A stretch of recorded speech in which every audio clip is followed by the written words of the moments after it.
Hello everyone. स्वागत है आप सभी का आपके अपने यूट्यूब चैनल पर। मैं हूं राकेश चलरेजा, आपका अपना एप्टीट्यूड मेंटर। आप बच्चों से मैं कंप्यूटर के मोस्ट इम्पॉर्टेंट क्वेश्चंस जो व्यापम एग्जाम में पूछे गए हैं और यहाँ जो पूछे जाएंगे उन सभी पर मैं आपसे डिस्कशन कर रहा हूँ। और डिस्कशन की इस सीरीज में मैं आज एक टॉपिक लेकर आपके सामने आ गया हूँ, वो है एमएस एक्सेल। एमएस एक्सेल आपका टॉपिक मोस्ट डिमांडेड टॉपिक्स में से एक है जो आप चैट सेक्शन में मुझसे डिमांड करते हैं। एमएस एक्सेल डिलीवर करने के पहले मैं एक बात पहले ही क्लियर कर दूं, मुझे पता है कि आप बच्चों लोग के दिमाग में ये वाला क्वेश्चन आ रहा होगा कि सर हमने तो वायरस भी डिमांड किया था, सर वायरस का वीडियो क्यों नहीं लाया आप। मुझे पता है कि बच्चों के लिए वायरस भी इंपॉर्टेंट है, वो भी मैं आपको डिलीवर करूंगा, लेकिन आप पहले इस वाली बात को समझिए। जो एक क्रम में चल रहा है ना, उस क्रम में से मैं चीज़ों को कंप्लीट करता हुआ चला जाता हूँ। आपने पहले मेमोरी कहा था, प्रिंटर कहा था, फिर उसके बाद आपने एक्सेल डाला था, तो मैंने एक्सेल पर वीडियो तैयार कर लिया है। अब जो अगला वीडियो होगा वो मेरा फॉर श्योर वायरस का होगा। वायरस पर मैं आपसे आने वाले एग्जाम में क्वेश्चन जो भी इंपॉर्टेंट है वो सारे डिस्कस करूंगा। तो मेरा अगला वीडियो वायरस का होने वाला है, दैट्स माई प्रॉमिस। लेकिन क्रम के अनुसार एक्सेल का नंबर आया था तो इसे मैं मिस नहीं करना चाहता था, ये भी at the same time important है। इस वजह से मैंने इसके लिए जो क्वेश्चन है वो पहले आपसे तैयार कर लिए हैं। तो कोई बच्चा चैट सेक्शन में इस बात को लेकर परेशान मत होना कि सर हमने वायरस डिमांड किया था, वायरस अगला टॉपिक है मेरा। एकदम रिलैक्स हो जाओ और सिर्फ वीडियो पर फोकस करो। शुरू करते हैं, चलते हैं पहले वाले सवाल पर। फर्स्ट वाला क्वेश्चन मेरे साथ आपको आंसर देना है। फर्स्ट वाला क्वेश्चन कहता है माइक्रोसॉफ्ट एक्सेल वर्कशीट कमांड का उपयोग होता है। आपको बताना है कि जो एक्सेल जो वर्कशीट है उसमें वर्कशीट एक्सेल कमांड का प्रयोग होता है, किस चीज के लिए होता है? सारी वर्कशीट को व्यवस्थित करने के लिए, रेंज को प्रदर्शित करने के लिए, वर्कशीट को बदलने के लिए, उपरोक्त सभी। तो जो माइक्रोसॉफ्ट एक्सेल की जो वर्कशीट है वो दरअसल सारी वर्कशीट को व्यवस्थित करने के लिए होता है। Microsoft work Excel worksheet command का उपयोग सारी वर्कशीट को व्यवस्थित करने के लिए होता है। दरअसल क्या होता है कि जब आप एक्सेल का जब टैब ओपन करेंगे तो वहां पर नीचे की तरफ में बहुत सारी जो है वर्कशीट ओपन होती है, और उन सारी वर्कशीट को एक सही क्रम में व्यवस्थित करने के लिए आप एक्सेल वर्कशीट कमांड का प्रयोग करते हैं। इसका जो सही जवाब होगा वो होगा ऑप्शन नंबर ए। अब यहां पर एक और कमेंट जो है मैंने चैट सेक्शन में बच्चों का रीड किया था, मैं चाहता था उसका भी एक बार जवाब कर दूं।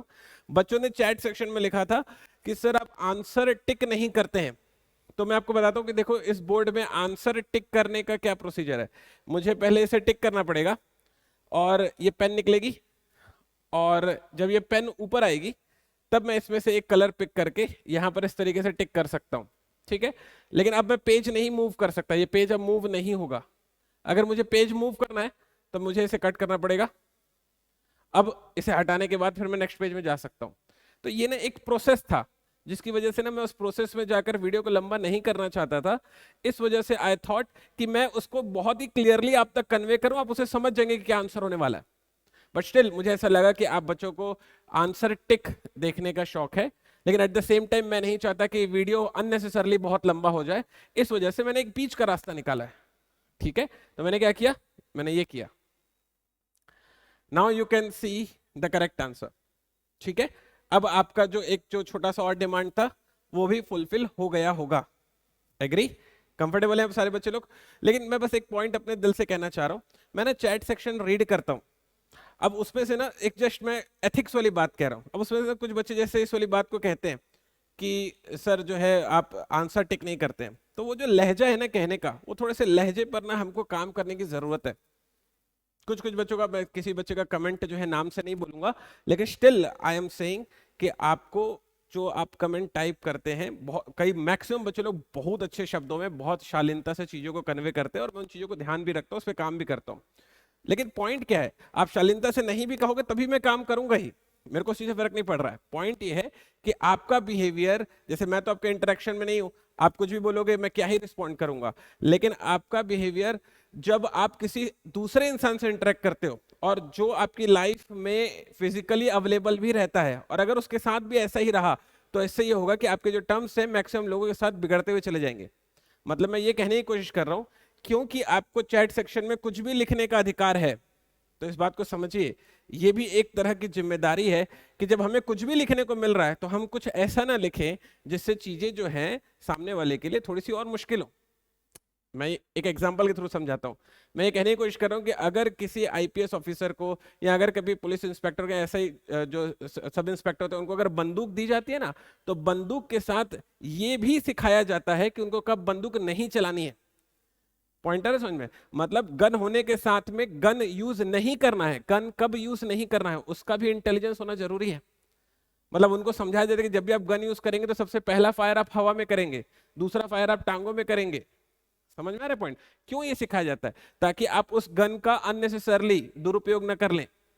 वैसे ही अगर आपको चैट सेक्शन में जो मन चाहे लिखने की आजादी मिली है, तो आपको इस वाली चीज का ध्यान देना चाहिए कि आप कुछ भी ऐसा ना लिख दें जिससे चीजें जो हैं सामने वाले को गलत तरीके से कन्वे हो। ये मेरे पर्सनल वे के लिए नहीं है, आपको जो लिखना है वो लिखिए।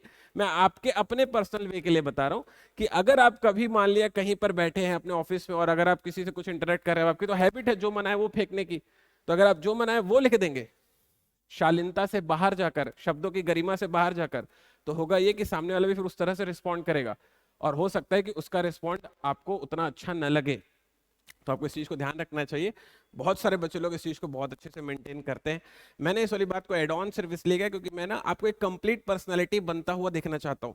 मैं सिर्फ ये नहीं चाहता कि आप मेरे साथ आए, पढ़ें और अपना काम निकल गया तो जाएं। मैं ये चाहता हूं कि यार आप एक कंप्लीट पर्सनालिटी हो। आपको पता होना चाहिए कि बात करने का सही लहजा क्या होता है, और अगर कहीं पर आप गड़बड़ कर रहे हैं, कहीं पर आप गलती कर रहे हैं, तो this is my duty as a teacher कि मैं आपको वो गड़बड़ी का एहसास दिलाऊं, ताकि अगर कहीं आप उसे बेहतर कर सकें तो बिल्कुल कीजिए।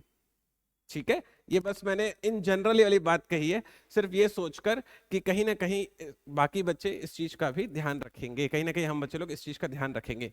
ठीक है? कंफर्टेबल है? बाकी आप बच्चे लोग बहुत अच्छा कर रहे हैं। आपके कमेंट सेक्शन वगैरह रीड करके जो आप बच्चे लोग जो थैंक यू कहते हैं, मुझे सर मजा आ रहा है मुझे आपके साथ पढ़ाई करके, जो आप जो कमेंट डालते हैं मैं उसे बिल्कुल रीड करता हूँ और मुझे बहुत मोटिवेशन मिलता है। आई रियली वॉन्ट कि मैं आप बच्चों के लिए और भी एफर्ट डालूं। ठीक है? चलिए आगे बढ़ते हैं, चलते हैं फटाक से क्वेश्चन नंबर 2 पर। क्वेश्चन नंबर 2 कहता है एम एस एक्सेल में डब्ल्यू टी होता है।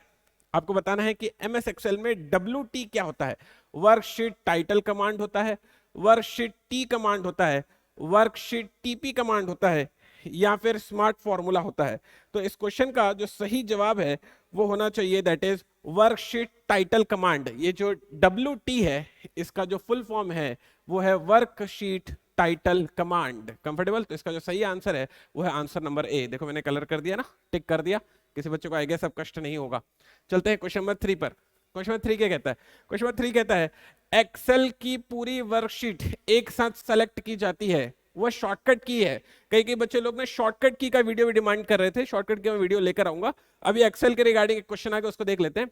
अगर आपको सब कुछ सेलेक्ट करना है अपनी शीट में तो आप उसके लिए दबाते हैं कंट्रोल प्लस ए। कंट्रोल प्लस ए जो है वो शॉर्टकट की है जिसमें आप सारा कुछ एक बार में सेलेक्ट कर सकते हैं। ठीक है? आइडिया एक्सेप्टेड है? कंफर्टेबल है? मैं थोड़ा सा स्क्रीन से इसलिए हटता हूं ताकि अगर कोई बच्चा स्क्रीनशॉट वगैरह लेना चाहे तो वो स्क्रीनशॉट ले सकता है। ठीक है? इसके अलावा एक और चैट में कमेंट सेक्शन में कमेंट आया था, वो उसके लिए भी बोल देता हूं। अभी कुछ बच्चों ने ये कहा था कि सर इस वाले वीडियो की पीडीएफ भी प्रोवाइड करवाइए। देखो लिख तो रखा है मैंने, for more PDF join Telegram channel.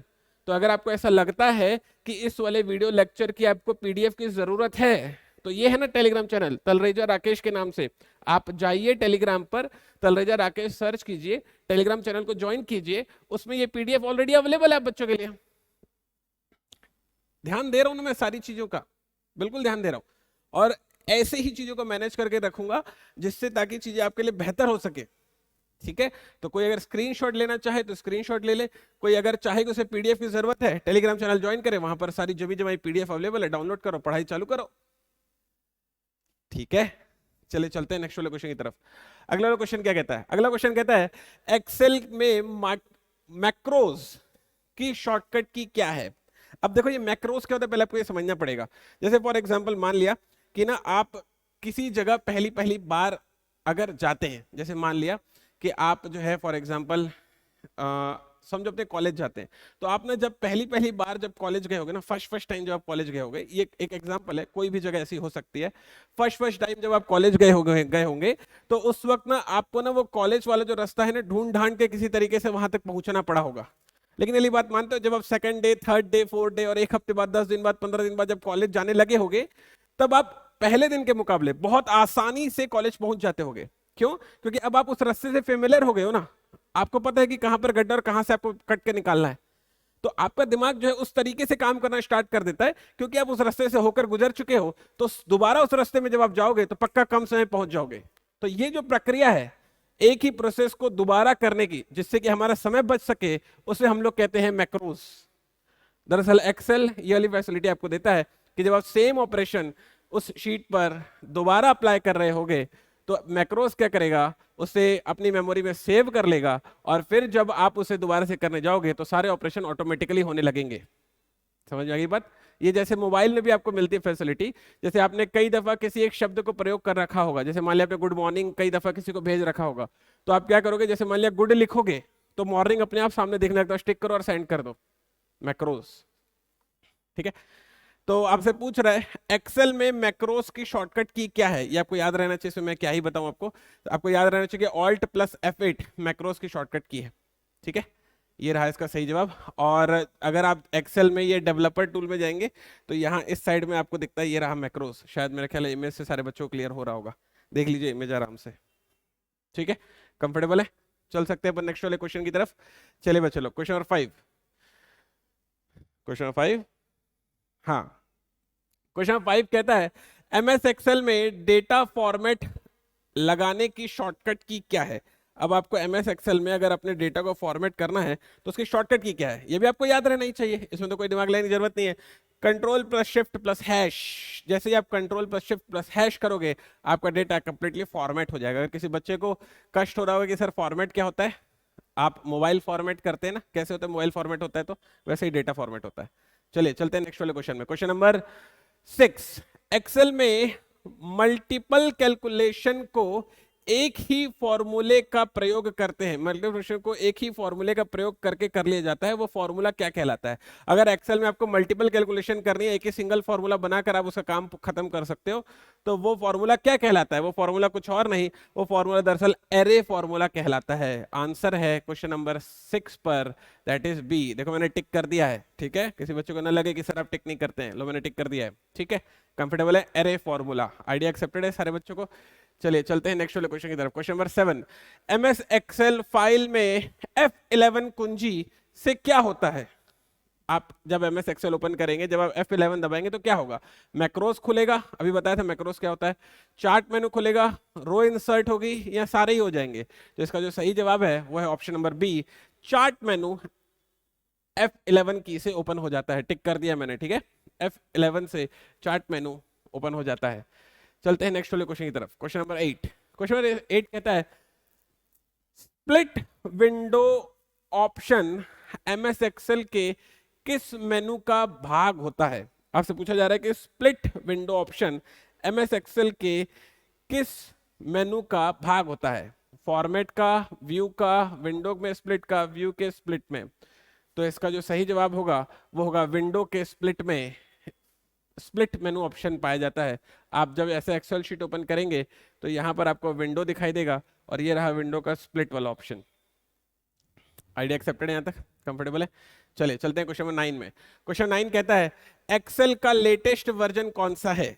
देखो हालांकि हम लोग एक्सेल का अभी तक 2016 वाला वर्जन प्रयोग कर रहे थे, लेकिन अभी हाल ही में उन्होंने 2023 में विंडोज 365 लॉन्च कर दिया है, विंडोज 365 इंट्रोड्यूस कर दिया है। तो विंडोज 365 का माइक्रोसॉफ्ट एक्सेल अभी तक का सबसे लेटेस्ट वर्जन है। क्वेश्चन नंबर 9 का सही जवाब होगा ऑप्शन नंबर डी। चलते हैं क्वेश्चन नंबर 10। क्वेश्चन नंबर 10 कहता है एक्सेल वर्कशीट का कुल साइज क्या होता है। भाई एक्सेल वर्कशीट जो आप बनाते हैं उनका साइज किस तरह का होता है, बहुत हाई लेवल होती है, लो लेवल होती है, मिडिल लेवल होती है, मशीन लेवल होती है। अब जरा बात को समझो, बेसिकली लेवल कहने का जो सेंस है ना, लेवल कहने का सेंस उसकी कहना चाहिए बारीकी से है। ठीक है, तो एक्सेल शीट जो है ना बहुत ही बारीकी से चीजों को डील करती है। हाई लेवल मतलब होता है ऊपरी लेवल पर, ठीक है, ऊपर ऊपर की तरह, हाई लेवल स्टैंड्स फॉर ऊपर ऊपर, लो लेवल स्टैंड्स फॉर नीचे बारीकी से। तो जो एक्सेल शीट है सारे डेटा को बहुत ही बारीकी से मैनेज करके रखती है, तो जवाब होगा लो लेवल। क्वेश्चन नंबर 10 का सही जवाब होगा ऑप्शन नंबर बी। कंफर्टेबल, चलिए आगे बढ़ते हैं, क्वेश्चन नंबर 11 की तरफ चलते हैं। क्वेश्चन नंबर 11, क्वेश्चन नंबर 11 कहता है सबसे पुराना स्प्रेडशीट पैकेज निम्न में से कौन सा है? अब जैसे समझो आजकल हम लोग जो है स्प्रेडशीट क्या होती है, जो एक्सेल शीट जो ओपन होती है, इसमें डब्बे डब्बे बने होते हैं, इसमें आप डेटा फिल कर रहे हो, तो उसे हम लोग स्प्रेडशीट कहते हैं, ठीक है। अब वो कह रहे हैं कि सबसे पुराना स्प्रेडशीट पैकेट कौन सा है? आजकल हम लोग मुख्य रूप से MS एक्सेल ही प्रयोग कर रहे हैं। गूगल की भी स्प्रेडशीट आती है बच्चे लोग, हम लोग सामान्य रूप से वो थोड़ा कम प्रयोग करते हैं। एक्सेल की स्प्रेडशीट बहुत ज्यादा बिकती है, तो MS एक्सेल बहुत ज्यादा ट्रेंडिंग में रहता है, ठीक है। तो अभी सबसे पुराना वाला कौन सा है वो बताना है। तो सबसे पुराना वाला कोई और नहीं, वो है दरअसल विजिकॉल। क्वेश्चन नंबर 11 का सही जवाब है विजिकॉल, टिक कर दिया है मैंने, ठीक है। समय बचा रहा हूं, आपकी बात भी रख रहा हूं। क्वेश्चन नंबर 12, लोटस में बनी फाइल का एक्सटेंशन नाम निम्नलिखित में से क्या कहलाता है? एक्सटेंशन नाम क्या होता है? जैसे आप मान लिया कोई फाइल बनाओगे और उसको सेव करोगे, तो जब सेव करोगे, जैसे मान लिया आपने लिखा घनश्याम डॉट घनश्याम, लिख दिया फाइल का नाम फॉर एग्जांपल, तो जो जो फाइल है, जैसे मान लिया नोटपैड की होगी तो घनश्याम डॉट टेक्स्ट हो जाएगा। अगर मान लिया वो फाइल जो है एक्सेल की होगी तो घनश्याम डॉट XLS हो जाएगा। तो ऐसे बोल रहा है अगर वो लोटस की है तो फिर कैसे सेव होगा? वो होगा घनश्याम डॉट 123, तो उसका जो एक्सटेंशन है वो है डॉट 123, ठीक है, कंफर्टेबल। चलिए चलते हैं क्वेश्चन नंबर 13 की तरफ। क्वेश्चन नंबर 13, क्वेश्चन नंबर 13 कहता है कि एक एक्सेल की वर्कशीट में कितने स्तंभ होते हैं? ये क्वेश्चन ना बच्चे लोग 100 दफा एग्जाम में पूछा जा चुका होगा, एकदम मोस्ट रिपीटेटिव क्वेश्चन है कि एक्सेल की वर्कशीट में कितने स्तंभ होते हैं, कितने कॉलम या फिर कितने रोज होते हैं। अक्सर ये वाला क्वेश्चन जो है पेपर में पूछा जाता है।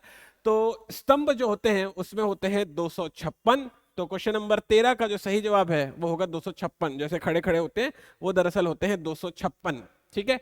चलते हैं क्वेश्चन नंबर 14 की तरफ। क्वेश्चन नंबर 14 कहता है एक वर्कशीट में कितने रोज होते हैं? लो आ गया क्वेश्चन भाई, कितने रोज होते हैं? जैसे ये वाली इसको हम लोग रोज बोलते हैं, तो रोज होते हैं 65,536। पेपर में आया हुआ क्वेश्चन है, फिर से आएगा।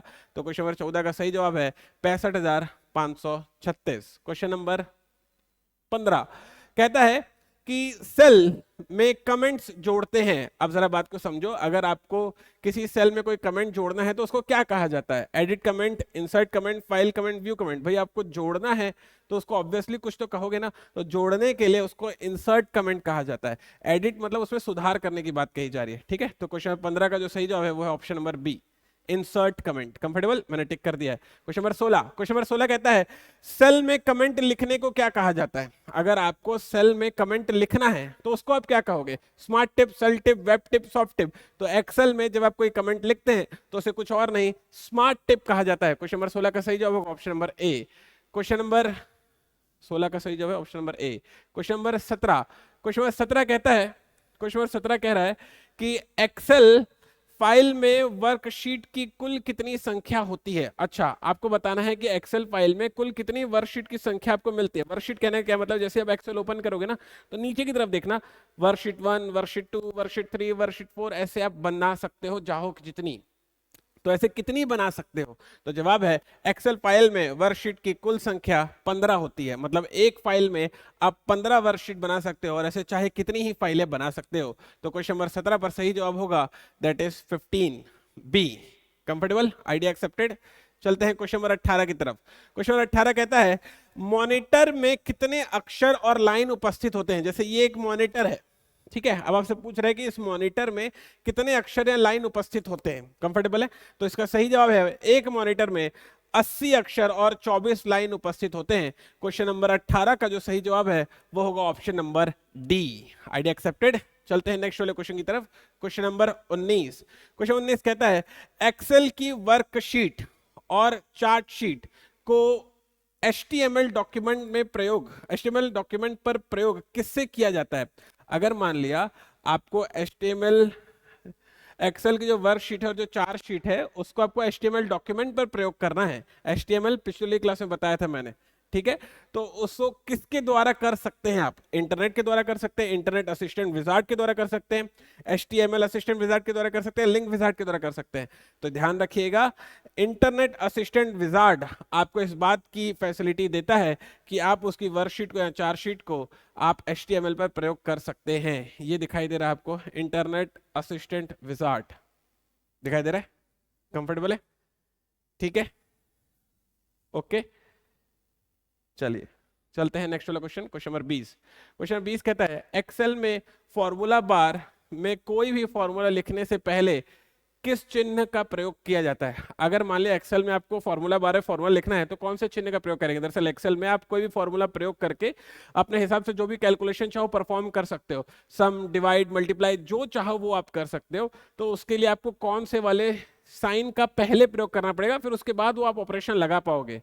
ठीक है, तो आप सबसे पहले यूज करते हैं इक्वल टू, फिर चाहे मान लिया आप ऐड करना चाहे तो equal to A double D कर दोगे तो सारा का सारा जो कॉलम आपने सेलेक्ट किया वो ऐड हो जाएगा, या रो आपने सेलेक्ट किया वो तो ऐड हो जाएगा। क्वेश्चन नंबर 20 का जो सही जवाब है वो होगा इक्वल टू।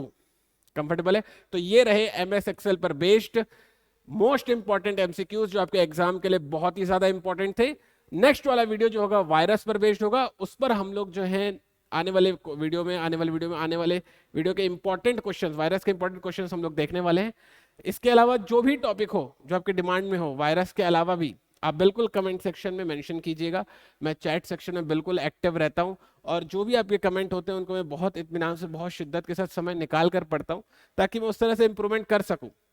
आपने मुझे पिछले वीडियो में जो भी बातें कही थी मैंने उसको बहुत ध्यान रखकर ये वाला वीडियो प्रिपेयर किया है।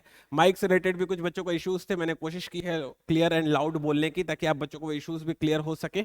आई होपफुली मैं इस चीज को अकम्प्लिश कर पाया हूँगा। फिर भी अगर आपको ऐसा लगे कि इस वीडियो में और भी कहीं सुधार की जरूरत है, आप बिल्कुल लिखिएगा, जिस तरीके से चाहे उस तरीके से लिखिएगा। आपके हर एक कमेंट को मैं पॉजिटिव वे में लेकर चीजों को सुधारने की कोशिश करता हूँ। मुलाकात होगी आप बच्चों से नेक्स्ट वाले वीडियो में। अपना ख्याल रखिएगा।